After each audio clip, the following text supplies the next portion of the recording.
The man came out of the sea on the same night, the lantern bent toward her hand. Thessa felt it before she saw him. The flame in the glass tower drew long and thin, not toward the letter on the grate, but toward the black window beyond it, as if something outside had answered when she broke the wax seal from the iron box. Salt struck the room in a cold gust. The wick hissed. Down below, the tide dragged its stones in a slow, grinding breath. On the grate lay tonight's letter, cream paper, heavy, dry despite the weather. Her fingers knew the work without asking the rest of her. Lift the letter, speak no word over it, feed one corner to the lantern's mouth. Watch the dark off the coast pull back until it thinned into mist, and waited there, sullen and patient, for dawn to release it again. She had been doing it since she was 17. The rule was simple: read none of them, burn one each night, let morning come. The sea answered with a body striking shingle. Sound tore through the room, not a wave, heavier, human. Thessa's head snapped toward the window, and the flame snapped with it. For one stretched beat, the letter trembled over the grate in her hand. Half fed to fire, not yet taken. Then the lantern gave a sharp, hungry pull. Heat bit the paper. The flame climbed. Out on the drowned coast, the dark recoiled with a sound like wet silk dragged over stone. And from below came a man's voice, not a word, only pain, brief and low, as if the same fire had touched a living skin. Thessa was already moving. She snatched the poker from its hook, ran the spiral stair, and shouldered into the night with the wind flattening her skirts hard against her legs. The lamp behind her cast a pale road over the shingle. At its edge the sea looked wrong, too smooth between waves. Closer in, where the light still held, a man lay on the stones with one arm flung out, and his face turned toward the tower. He was breathing, barely. Water poured from his coat when she dropped beside him. His hair was dark with it, his mouth bloodless from cold. His lashes stuck together in wet points. One hand twitched against the stones, the right hand. Ink stained him to the first knuckle, black in the lantern light, as if he had pushed his fingers into a bottle and forgotten to wash them after. "Can you hear me?" His eyes opened, not fully, only enough for her to catch the dark ring of the iris and the strange, stunned focus of a man waking inside a life that had gone on without him. His gaze moved to her face and stayed there, not with confusion, with recognition so naked it made her breath snag, as if looking at her hurt, as if it healed something too. The lantern behind them hummed. He flinched, not at the wind, at the light. Thessa slid an arm behind his shoulders and found him cold to the bone beneath soaked wool, too heavy to carry cleanly, too alive to leave. "Up," she said, though she did not know him, though no one came to this coast by accident and lived, with effort and bad footing, and the sea trying its luck again at their heels.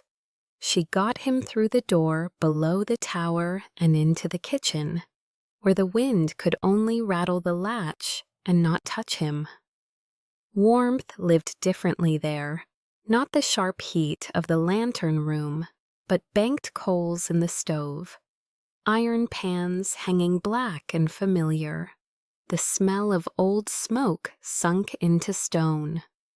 Thessa stripped his coat first because it dripped on the floor, and because the task kept her hands from lingering on the man inside it. Water had darkened his shirt to his skin. He was broad through the shoulders, not with vanity but with use. A thin scar crossed one wrist. His throat worked when she pushed a blanket around him. He watched her all the while with that same shaken attention, as if she were saying something he almost understood. An egg cracked under her thumb into the pan. Oil hissed, ordinary sound, ordinary work. She clung to both. Steam rose from his shirt where the stove began to win against the cold.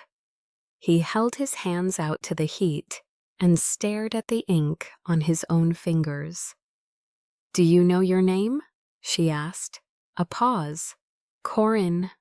The word came rough, dragged over sleep and salt. "Corin what?" His brow tightened. Nothing followed. He looked past her, toward the ceiling, toward the tower above them. Something in his face changed. Not memory, the shape of wanting one. Thessa set the plate in front of him. "Eat." He obeyed because hunger was simpler than questions. She sat across from him, the table between them, and tried to keep it there. Fork against plate.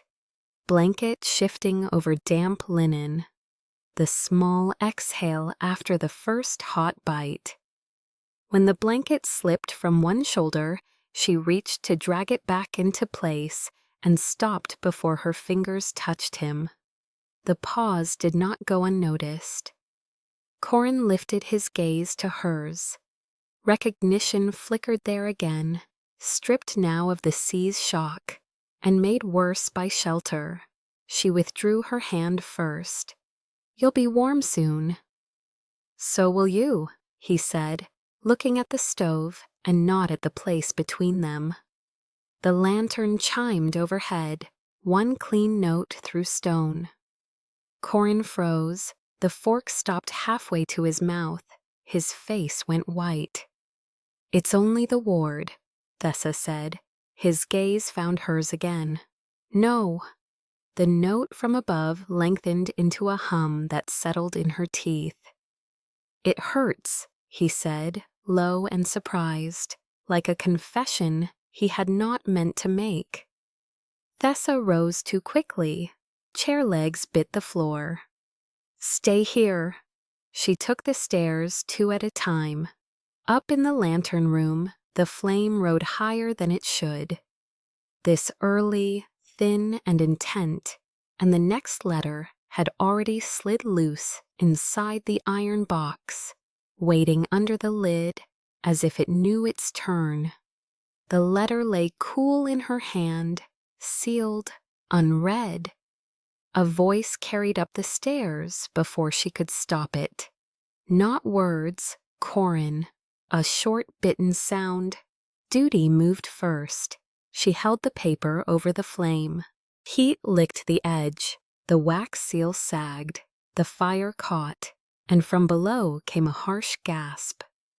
Outside, the dark withdrew another body's length from the rocks. When she ran back down, Corin was braced over the table with both hands spread on the wood. Sweat stood at his temples despite the cold still in him. "What did you do?" he asked. She stopped with one hand on the stair rail. His gaze dropped to his own right hand. Slowly, as if discovering it after years away, he flexed the fingers and frowned. "I knew something," he said. "Just now, I had it." The words thinned. Whatever had risen in him sank before she saw its shape. She should have sent him to the settle by the stove and barred the rest of the house against him. Instead, she stood there watching him lose something she had taken part in, and the kitchen no longer felt like rescue. It felt like the first room in which they had both begun to fail. Rain began after midnight. It needled the glass above and turned the tower stairs slick under her boots. Thessa carried more blankets up from the chest below. Because the kitchen floor was too hard, and because she could not sleep while a stranger sat under her roof, with the sea still sounding for him outside. Halfway up the stair, the lamp gave a violent shudder. Not wind. The whole tower breathed around her. She reached for the wall and missed the worn groove by inches. A hand caught her elbow. Corin had come up behind her without sound. Still, it startled her enough that the blanket slid from her arm to the steps below. For one suspended instant, she was held between falling and not, between the wall at her shoulder and the hard grip on her arm. His other hand had found her waist through wool and linen. The ward went bright. Light ripped down the stairwell in a ring around them, enough to make the air ring like struck glass. Pain crossed Corin's face. His grip loosened and tightened again on instinct, and with that second contact, something tore open in Thessa's head. Summer. Not this coast, not this tower. A younger hand, hers, stained with soot instead of lamp oil. A boy at a table, ink on his right fingers, laughing at something she had said too quietly to remember now. Candlelight over paper, his mouth shaping her name as if it belonged there. Then another image, sharp as a cut, his palm opening over a page, blood bright in the candle glow, while she said, "I will keep it. I swear I will keep it." The stair came back under her. Corin let go at once.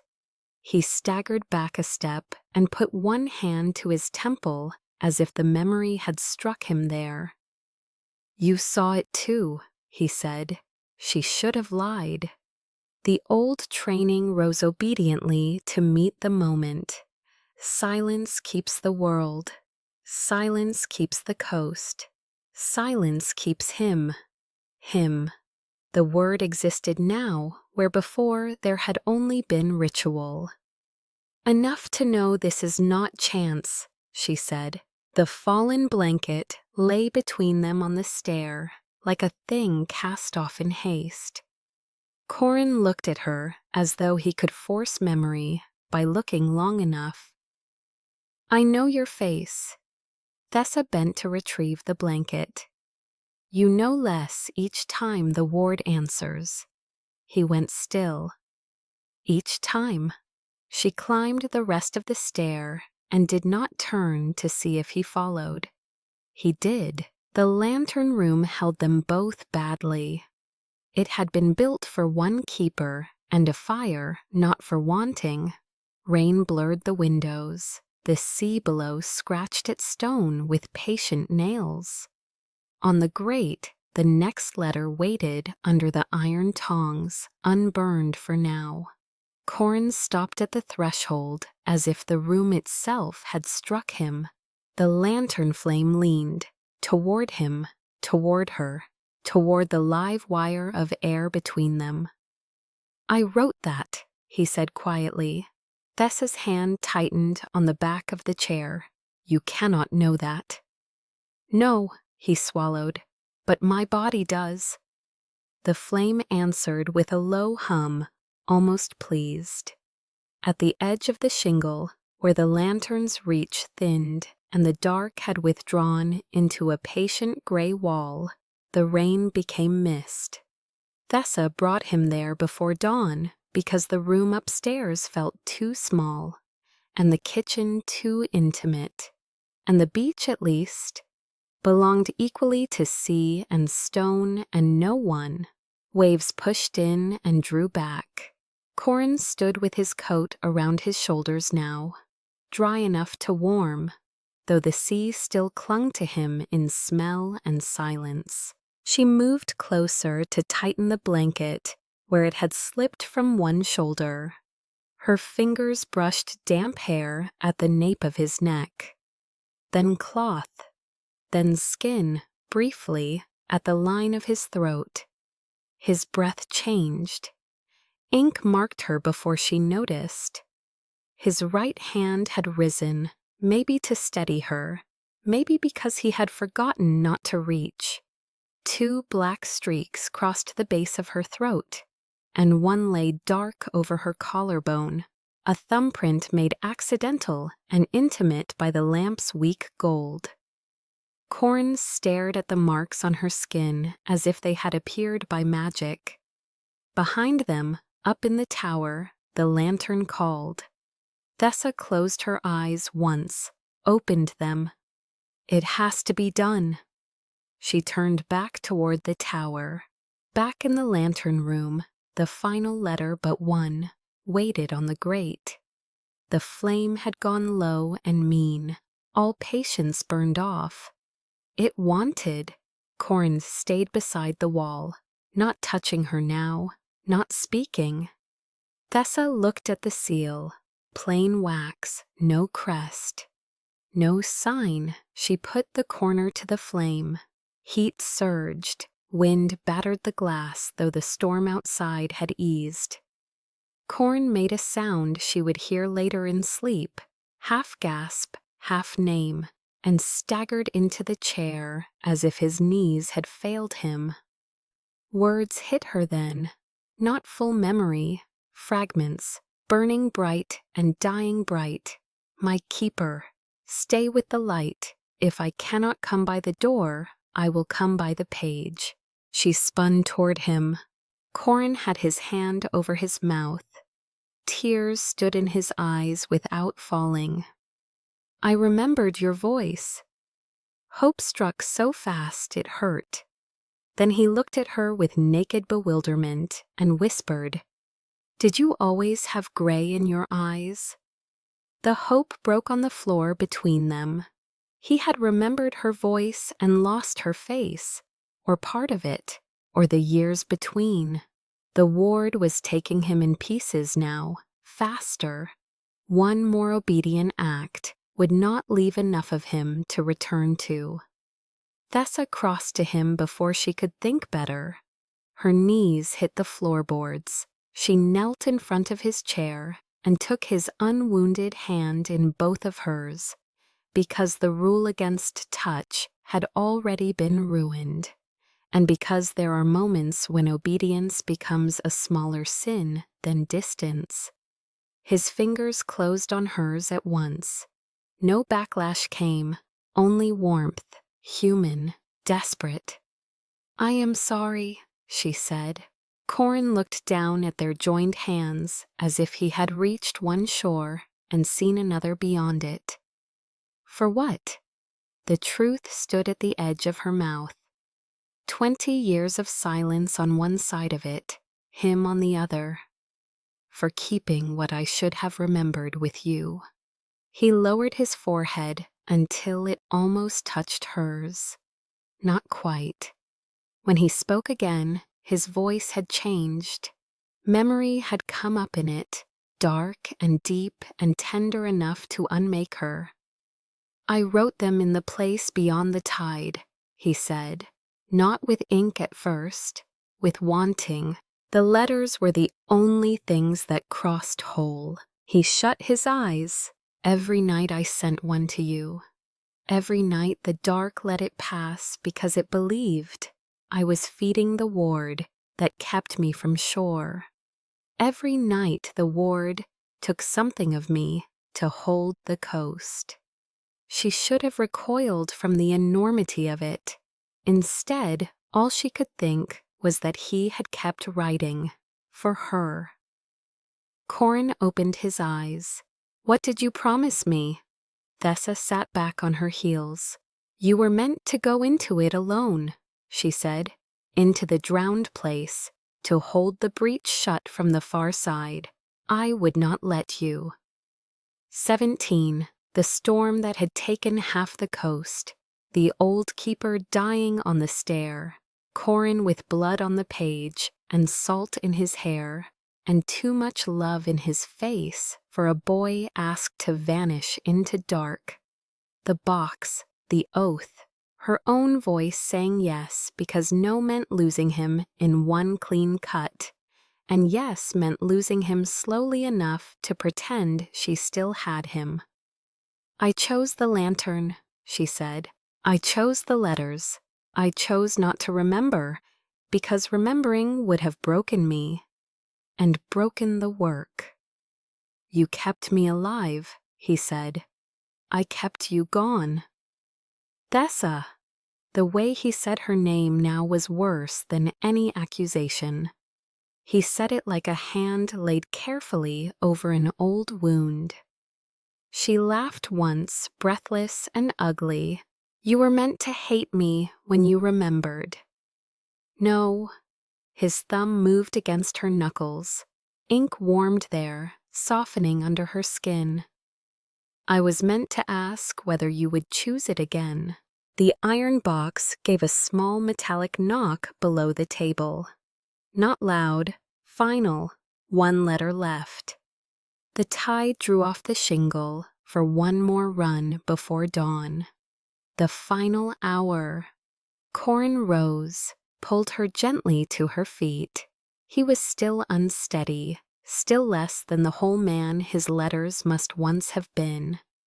But when she stood in front of him, the old distance gave way by instinct more than plan. His hand lifted, stopped at her cheek. Choice lived there. Clear, asked, not taken. Thessa leaned into it first. The contact was slight, skin to skin. His palm cool where the sea still owned part of him, then warmer by slow degrees. The lantern flared behind her with a rushing sound like breath drawn in. Ink from his fingers marked her jaw, then the side of her throat again when his hand slid there, and the room narrowed to tide and the changed shape of his breathing as her own mouth found his. The kiss came like memory returning to the body before it reaches the mind, not frantic, not gentle either. Earned through too many denied moments to be mistaken for anything less than hunger. His other hand closed at the small of her back, through wool and linen, and the world pulled tight around that one point of contact until she could not hear the wind anymore. Only the low moan of the lantern and the sea answering below. Warmth moved through her in pulses. The marks his fingers left at her collarbone glowed faintly under the skin. The windows trembled. Somewhere beneath them, the dark struck the outer rocks and slid off again. Corin's mouth left hers by inches. His forehead rested to hers. Their breaths tangled, quick and uneven. "If we keep this ritual," he said against her lips, "I am gone by morning." She nodded once. "If we break it, the dark comes to collect what it thinks is mine." Another nod, harder. His hand at her back tightened, then eased, reading her as carefully as if she were the page and he the man made to write on it. "You can still burn it." There was the false road, safe by old measures, obedience, one more dawn. One more loss she already knew how to survive. Thessa turned toward the grate. The final letter waited under the tongs, unopened, slightly bowed by damp, though no rain had touched it. The iron box behind it stood open and empty, a black mouth with nothing left to give. Her hand shook when she picked up the paper. For one terrible moment, she did exactly what she had always done. She raised the corner toward the flame. The lantern surged, eager. Corin made no move to stop her. That, more than anything, nearly undid her. He let the choice remain hers even now. The heat kissed the edge. Then memory came back whole, enough to save them. Not the storm, not the breach. A quieter thing. Corin at 17, pressing the first folded page into her palm and saying, "If it ever comes to the last one, read me. Do not feed me to the fire. Read me." Thessa snatched the letter back. The lantern roared in protest. Down below, the sea answered with a crash, heavy enough to shake the tower. She broke the seal. Inside, the hand was his. She knew it before the words. A little crowded at the left margin, as if he had begun in haste and steadied only when he reached her name. "My Thessa, if this is the last, then the silence has already cost too much." Her voice almost failed on the first line. Corin stood very still beside her, listening with his whole body. She read the promise he had made to return by any road the dark forgot to guard.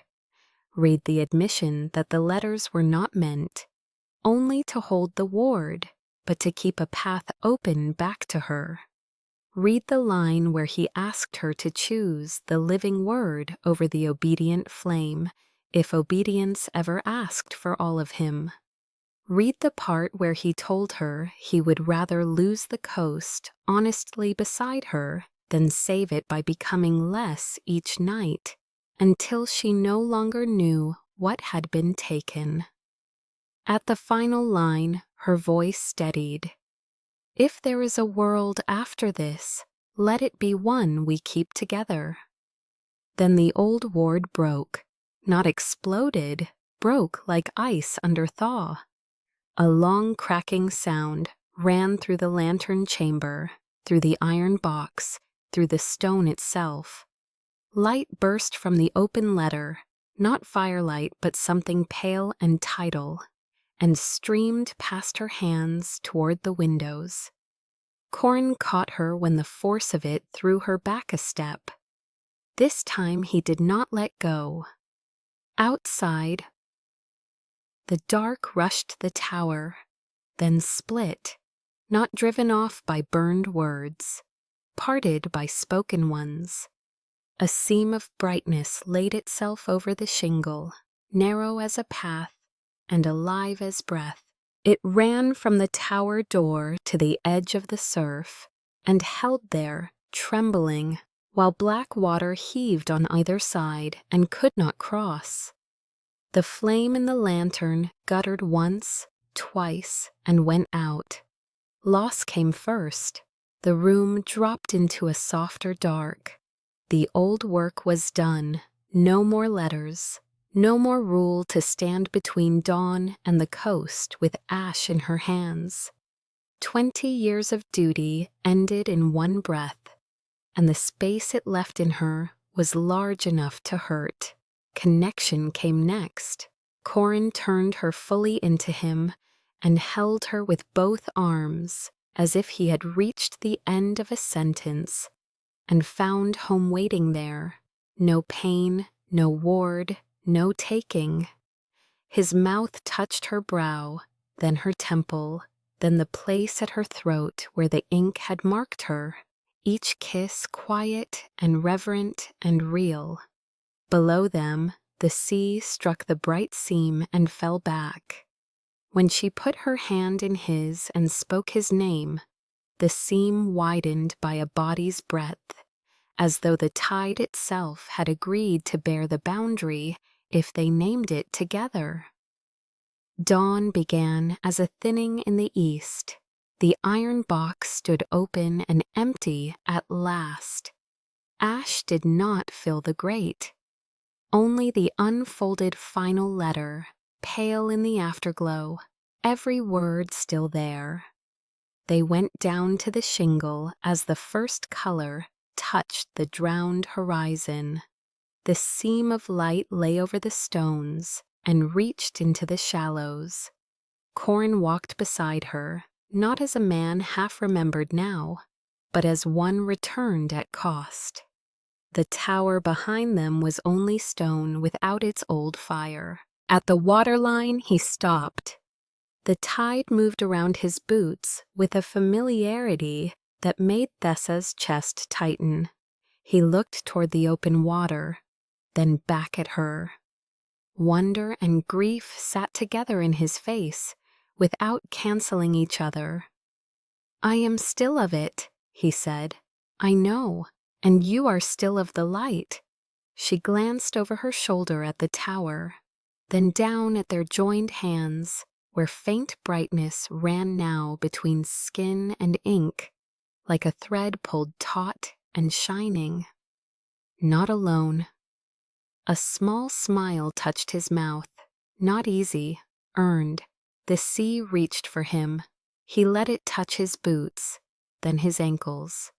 He did not go farther. Instead, he held out his other hand. Thessa took it, and together they stepped to where the new-made light met the water and held.